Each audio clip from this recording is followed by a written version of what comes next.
24-25 फरवरी 2020 में ना 24 और 25 तारीख को नमस्ते ट्रंप का प्रोग्राम करवाया था मोदी जी ने एक बड़े स्टेडियम के अंदर लाखों लोगों को बुला करके। इसके बारे में मैं आपको दो तीन चीज़ें बताऊंगा। उसी के बाद फिर जब मार्च में जब लॉकडाउन लगाया 2020 में और फिर तबलीगी जमात को बदनाम किया गया और दुनिया के अंदर बल्कि लोगों के अंदर भारत में मुसलमानों के खिलाफ नफरत का बीज बोया गया और कसूरवार ठहराया गया मुसलमानों को इस पूरे के पूरे घटनाक्रम में कि इन्होंने संक्रमण फैलाया। आप उस दौर की अपनी भावनाओं को देखिए क्या थे। तबलीगी बम, जिहाद, कोरोना जिहाद, इस टाइप की बातें कुछ कहा करते थे अखबार और मीडिया चैनल्स। उन मीडिया चैनल्स ने आज तक माफ़ी नहीं मांगी। इस बात की माफ़ी नहीं मांगी कि जब अक्टूबर 2019 में पहला केस बेंगलोर में आ गया था तो सारी इंटरनेशनल फ्लाइट्स बंद हो जाती, तो सब कुछ रुक गया था। लेकिन चूंकि आरटीपीसीआर का खेल आपको समझ आ ही गया होगा, जो जो लोग समझदार हैं, कि किस तरह से इसके अंदर पॉजिटिव लाए जाते हैं और किस तरह से नेगेटिव लाए जाते हैं और कैसे आ रहे हैं। ये आपके आसपास आपका कोई भी लैब टेक्नीशियन किसी से पूछ लीजिए, जिसका मर्जी पॉजिटिव जिसका मर्जी नेगेटिव, आपको जो चाहिए वो रिजल्ट मिल जाएगा। तो वो खेल भी आपको समझ आ रहा है।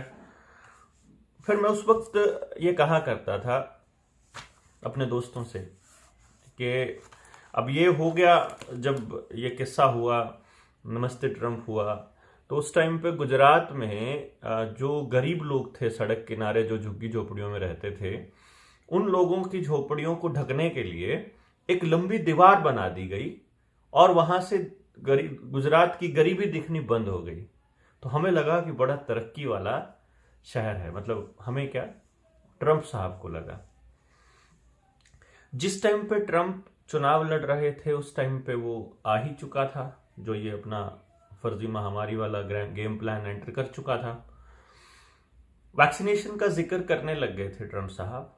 उस टाइम जो बिडेन जो थे वो राष्ट्रपति के उम्मीदवार थे उसकी अपोजिशन पार्टी के।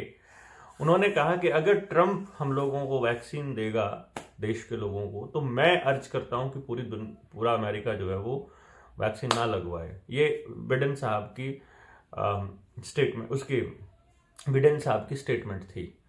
जो कमला हैरिस है, इन्होंने ये कहा था, कमला हैरिस ने, कि जिस वैक्सीन के ऊपर ट्रंप के सिग्नेचर्स होंगे वो देश के लोगों के लिए जहर होगी। और वही फिर बाद में आने वाले टाइम में बिडेन साहब ने जबरदस्ती करनी शुरू की अपने देश के लोगों के ऊपर। उनकी जिन देशों में जितने बड़े प्रोटेस्ट चल रहे हैं, मैं वो वीडियो बहुत जल्दी आप लोगों के सामने लाऊंगा। 10-12 देशों से तो आ गए हैं मेरे पास क्लिप्स, बाकी देशों से भी आ रहे हैं। तो तब मैंने ये कहा था कि जब लोकतंत्र की हत्या होने लगी अमेरिका के अंदर और अमेरिका के लोग सड़कों पर उतरने लगे, उस टाइम पे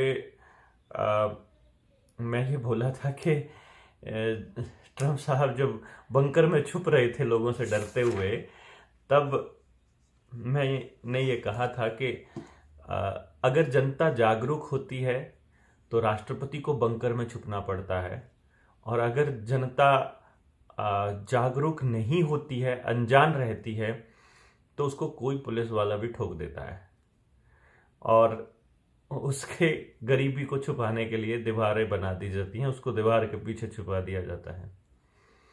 तो ये चल रहा है। आज भी जनता अगर जागरूक नहीं होती है तो आपको कोई भी अधिकारी आएगा, आपका पानी और आपकी बिजली का कनेक्शन काटने की आपको धमकी देगा और आपको वो टीका लगा जाएगा। वो टीका जिसको लगाने से पहले असल में इन्फॉर्म्ड कंसेंट लेनी होती है, जिसके अंदर बकायदा ये बताता है डॉक्टर टीका लगाने से पहले आपको कि इस टीके में ये इंग्रेडिएंट हैं, इनके ये अभी तक की फाइंडिंग्स हैं, इसके ट्रायल पूरे हो गए हैं कि नहीं हो गए हैं, इसका ये साइड इफेक्ट हो सकता है, इसका अगर साइड इफेक्ट होता है तो आपको क्या करना है और हम आपकी क्या मदद करेंगे। अगर बाय चांस इस टीके से किसी की डेथ हो जाती है तो जिम्मेदार कौन होगा, और अगर कुछ हो गया तो आपको कंपनसेशन क्या मिलेगा और वो कौन देगा, ये सारी जानकारी डॉक्टर, नर्स या जो भी आदमी आपको टीका लगा रहा है वो बताएगा। और उसके बाद आप अपनी सहमति देंगे कि हां आप मुझे टीका लगा सकते हैं, क्योंकि अब मुझे पता है। इसको इन्फॉर्म्ड कंसेंट बोलते हैं। और किसी भी इंसान को वैक्सीन लगाने से पहले, टीका लगाने से पहले ये इन्फॉर्म्ड कंसेंट होना बहुत जरूरी होता है। तो सबसे पहला आपके पास एक सवाल आता है, जो भी अधिकारी आपके पास या जो भी मतलब चाहे कोई भी है, आपका आंगनबाड़ी वर्कर है, आशा वर्कर है, आपका डॉक्टर है, आपका कोई भी दोस्त है, कुछ भी है, अगर वो ये कह रहा है तो उससे पहले इसके इंग्रेडिएंट पूछिए और फिर ये जो मैंने आपको बातें बोली हैं ये पूछ लीजिए। और उसके बाद अगर वो उसकी जिम्मेदारी लेने को तैयार होता है तो आप खुशी खुशी आप वैक्सीन ले सकते हैं। लेकिन अगर नहीं हो ऐसा होता है तब क्या होता है? तब क्या किसी अधिकारी को यह हक है कि वो आपके अधिकारों का हनन करे, जो आपके मौलिक अधिकार हैं कि आपका शरीर आपका है, उस शरीर में क्या जाएगा उसके अंदर, चाहे मुंह के जरिए हो, चाहे आप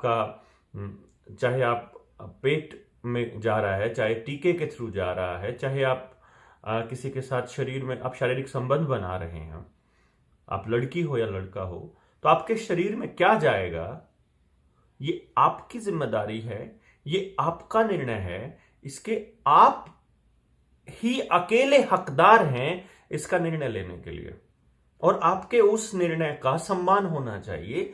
ये यूनिवर्सल लॉ है, ये तो मानवता का लॉ है, कि इंसानियत का लॉ है कि किसी भी आदमी के शरीर की डिग्निटी को कम से कम हानि ना पहुंचाई जाए।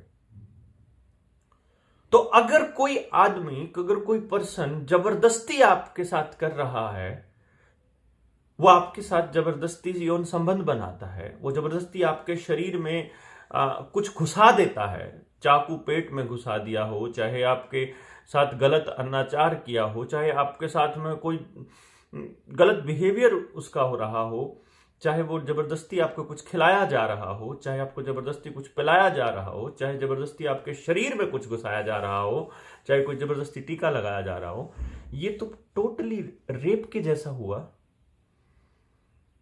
नहीं आपको लगता? तो जो अधिकारी आपको वैक्सीन लेने के लिए जबरदस्ती कर रहे हैं, जो आपका राशन पानी बंद करने की बात करते हैं, जो आपके सुविधाएं रोकने की बात करते हैं, ये तो मानवता के सबसे बड़े दुश्मन साबित होंगे।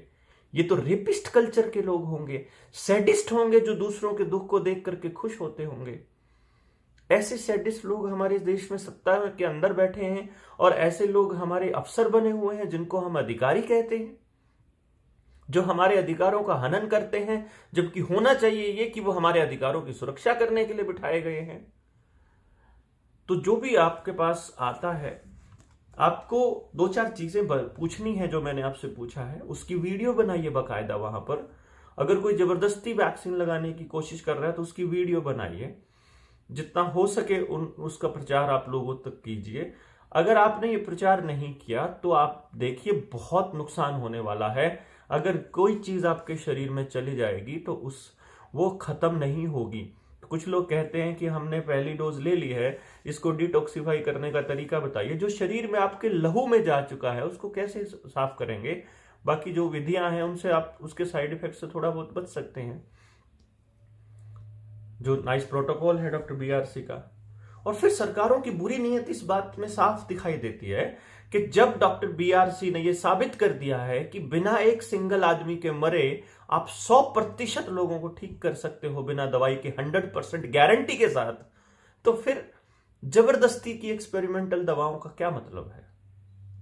यह भी आपको समझना होगा। तो एक तो जो पॉइंट था मैंने आपको बताया था। दूसरी बात, आप एक बात का ध्यान रखिएगा, कानून नहीं है मास्क लगाने का, वैक्सीन लेने का, वैक्सीन के बाद आपकी कोई रुकावट, आपको कुछ भी करने का। तो एडवाइजरी है, गाइडलाइंस हैं सरकार की तरफ से। ये गाइडलाइंस और एडवाइजरीज हैं, ये निर्देश नहीं, ये कोई कानून नहीं है। तो जो भी आपसे वसूल रहा है मास्क ना लगाने के नाम पर, या फिर आपकी सेवाओं के अंदर बाध्यता उत्पन्न कर रहा है, या फिर आपकी सेवाएं रोक रहा है किसी मोमेंट पे, आपके लोकतांत्रिक अधिकारों का हनन हो रहा है, वैक्सीनेटेड और अनवैक्सीनेटेड में वो डिफरेंस कर रहा है, वो कह रहा है कि इसको ये चीज मिलेगी, इसको नहीं मिलेगी, इसको पहले मिलेगी, इसको बाद में मिलेगी, ये डिस्क्रिमिनेशन अगर वो करता है तो वो गैर संवैधानिक है। तो आप लोगों को उसके खिलाफ आवाज उठानी चाहिए, उसके खिलाफ आपको बोलना चाहिए। ये एक अगला पॉइंट है।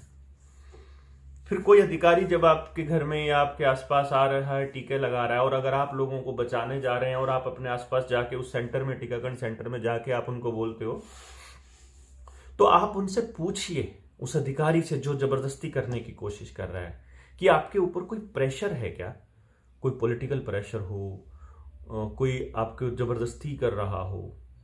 प्रेशर नहीं है तो क्या आपका कोई अपना इंटरेस्ट है? भाई आपको प्रमोशन का लालच दिया गया हो, आपको पर वैक्सीन पैसा मिलता हो, आपको कौन सा ऐसा लालच है जिसके लिए आप हमारे साथ इतनी जबरदस्ती कर रहे हैं? क्योंकि ये पूछने का हक हमें है। जैसे अभी करनाल के अंदर एक वीडियो वायरल हुआ, एक बंदा जिसने दोनों वैक्सीन ली हुई थी, उसका चालान उन बंदों ने काटा क्योंकि उसने मास्क नहीं पहना हुआ था। अब जो आदमी मास्क का चालान काट रहा है, सबसे पहला सवाल लोगों को, आसपास जो खड़े तमाशा देख रहे थे, उन लोगों को यह पूछना चाहिए उस अधिकारी से, क्या चालान कटने के बाद, अगर आपको जो डर है कि आप वायरस फैला रहे हो, चालान कटने के बाद वो वायरस नहीं फैलेगा क्या? दूसरा ये पूछना चाहिए कि आपको होना तो ये चाहिए कि आप मास्क रखिए। आपने करोड़ों रुपए मास्क के नाम पर लूट मचा ली है, तो आप जबरदस्ती उनको मास्क पहनाइए वहां पर, ना कि चालान काटिए। तो ये भी गैर लोकतांत्रिक है, ये बहुत गलत हो रहा है, इसके ऊपर भी आपको बोलना पड़ेगा। दूसरा, उन अधिकारियों से आप ये भी पूछ सकते हैं कि आपको खरीदा गया है क्या, मतलब आपको पैसे का लालच मिला? क्योंकि देखिए, टेस्ट पर पॉजिटिव केस पैसा मिलता है इनको, पर वैक्सीन पैसा मिलता है इनको, पर केस पैसा मिलता है इनको। सरकारों को भी, जो मोदी साहब को $100 अरब मिले थे लॉकडाउन लगाने से पहले, उनका हिसाब देना है भाई मालिकों को, जहां से मिले थे। वो लॉकडाउन लगाने के लिए वो था, तो कितना खा लेंगे मोदी साहब अपने पीएम केयर फंड में? भाई देखो ना, इधर से उनको दे दिया, उधर से पीएम केयर फंड में जबरदस्ती मंगवा लिया, तो वो सारा पैसा तो मोदी साहब अकेले खा गए। मान लो प्राइवेट फंड है पीएम केयर फंड, ये तो पता होगा ना आप लोगों को, प्राइवेट फंड है, एनजीओ है वो, उसकी डीड पड़ी है अपने पास। हमारे वकील साहब ने आरटीआई निकाली थी, उसके ऊपर बड़ा मुकदमा हुआ था हाई कोर्ट में, दे नहीं रहे थे, मतलब उसके लिए वो रेंट डीड भी नहीं दे रहे थे कि नहीं, इसकी जानकारी नहीं देनी है, लेकिन अब वो पब्लिक डोमेन में आ चुकी है। वो प्राइवेट फंड है, ये लुटेरा है एक्चुअली प्रधानमंत्री जो बैठा है इस वक्त। लोगों से इसने जबरदस्ती दान लिया, जबरदस्ती दान, मतलब आपकी एक एक महीने की, एक एक दिन की सैलरी ले गए सारे कर्मचारियों की, मतलब जबरदस्ती जैसा काम किया। हालांकि उन्होंने कहा नहीं कि जबरदस्ती, पर सब दिया उस टाइम पे, उसी इमोशनल उन चीजों का फायदा उठा के किया। आप उनसे ये भी पूछ सकते हैं अधिकारियों से कि आपको मिसगाइड तो नहीं किया जा रहा कहीं, क्योंकि जो वैक्सीन ट्रायल पर हैं, जिनका ह्यूमन ट्रायल अभी चल रहा है, जिनके साइड इफेक्ट्स भी आ रहे हैं, उनके लिए आप जबरदस्ती करना ठीक नहीं है। ये तो वैसे ही हुआ ना, जैसे इंदिरा गांधी ने नसबंदी की थी सड़क पे पकड़ पकड़ के, तो वही काम करने जा रहे हैं, और ये आपके घरों में भी आएंगे। मान लीजिए आपने एक डोज ले ली है, तो ये मत मानिए आप बच गए हैं, दूसरी डोज आएगी, फिर तीसरी आएगी, फिर चौथी आएगी, आती रहेगी। तो पहली में भी रुका। आपको अगर ये लगता है कि जितनी आएंगी आप लेने को तैयार हैं, फिर तो आपको बोलने की जरूरत नहीं है, फिर आप लीजिए, फिर आप कहिए कि हमें अच्छा लग रहा है। और जिन्होंने 1 ले ली है या 2 ले ली है और उनकी हालत अगर सुधरी है, तो बताइए लोगों को खड़ा होकर के कि मेरी सुधरी है, और अगर बिगड़ी है तो बताइए लोगों को कि मेरी बिगड़ी है, ताकि लोगों को पता चले कि हो क्या रहा है। अभी लोगों को पता ही नहीं चल रहा है, सोशल मीडिया पे लोग बात ही नहीं कर पा रहे हैं, बात करते हैं तो उनके सोशल मीडिया हैंडल जो है वो बंद हो जाते हैं, बैन हो जाते हैं। और फिर अभी मेरा बंद चल रहा है एक अकाउंट, ये वीडियो मैं उसके बाद डालूंगा जब वो चल पड़ेगा वहां पर भी। तो आपको बताना होगा अपने आसपास के लोगों को, आप बताइए ताकि लोगों को पता चले। मेन स्ट्रीम मीडिया नहीं बताएगा, अखबार नहीं बताएंगे। अखबारों की तो होली जलानी पड़ेगी। टीवी को देखना बिल्कुल बंद करना पड़ेगा। इन्होंने आपके घरों में इंटरनेट के जरिए आपके घरों में घुस चुके हैं ये लोग। जो इंटरनेट के जो जो आपका जितनी भी स्कीम्स दे रहे हैं ना, ये कि आपका केबल, आपके नेटफ्लिक्स, फ्लैशफ्लिक्स जो भी होगा वो आपके उस पे चलेगा। आपके घरों में घुस चुके हैं ये। इंटरनेट के जरिए आपको जो कंट्रोल करने का खेल है, इसको समझिए। इनको उतार के फेंकने का वक्त है। इलेक्ट्रॉनिक आइटम जितने भी हैं ये हाई टेक जो आजकल की, तो इंटरनेट के साथ जो चीजें कनेक्टेड हैं, आज के दौर में आपसे बात हो पा रही है, ये इंटरनेट का ही जमाना है। इसका फायदा उठा रहे हैं हम लोग, लेकिन इसको सिर्फ फायदे उठाने तक ही रखिए। इसका इस्तेमाल मत हो जाइए। वो चीजें जो ये दिखाना चाहते हैं उनको देखने के लिए इतना तत्पर मत रहिए, थोड़ा देखिएगा। तो फिर उनसे ये भी पूछना है कि क्या मतलब जो ये प्रोपागेंडा टीवी मीडिया चला रहा है, जिसके अंदर बिल गेट्स की इन्वेस्टमेंट है, अंबानी की, अडानी की इन्वेस्टमेंट है, इन बड़े फॉर्चून 500 जो कंपनीज हैं इनकी इन्वेस्टमेंट है, तो क्या आप उसके टीवी प्रोपागेंडा में फंस के हम लोगों के साथ ऐसा कर रहे हो? तो ये सब अपने अधिकारियों से पूछिए, वो वीडियो बनाइए। वो बहुत जल्दी इरिटेट हो जाएंगे, बहुत जल्दी वो अपनी असलियत में, अपनी असली औकात पे आ जाएंगे। तो इन अधिकारियों को सबक सिखाना बहुत ज़रूरी है, इनको बताना बड़ा ज़रूरी है। ये देश में, समाज में आने वाले वक्त में कलंक के तौर पे जाने जाएंगे और गद्दारों के तौर पे जाने जाएंगे। तो ऐसे अधिकारियों को बताइए आपकी कौन सा अधिकारी ऐसा कर रहा है, कौन है जो पैसे की भूख में मतलब सड़ाना चाहता है, लोगों को मारना चाहता है। तो इस थोड़ा सा आप भी सोचिए और इन लोगों को भी जगाइए, जितना हो सके आप लोगों तक बात पहुंचाइए और लोग जागेंगे, खबरें पहुंचेंगी, सड़कों पे उतरने के लिए एकदम तैयार बैठे हैं। वो सिर्फ किसी लीडरशिप को आवाज़ लगाने की इंतज़ार कर रहे हैं और बहुत जल्दी हम आपके लिए ऐसी कॉल का इंतज़ाम करेंगे कि सब के सब एक सुर में आकर के अपनी सारी आवाज़ें बुलंद करेंगे। धन्यवाद।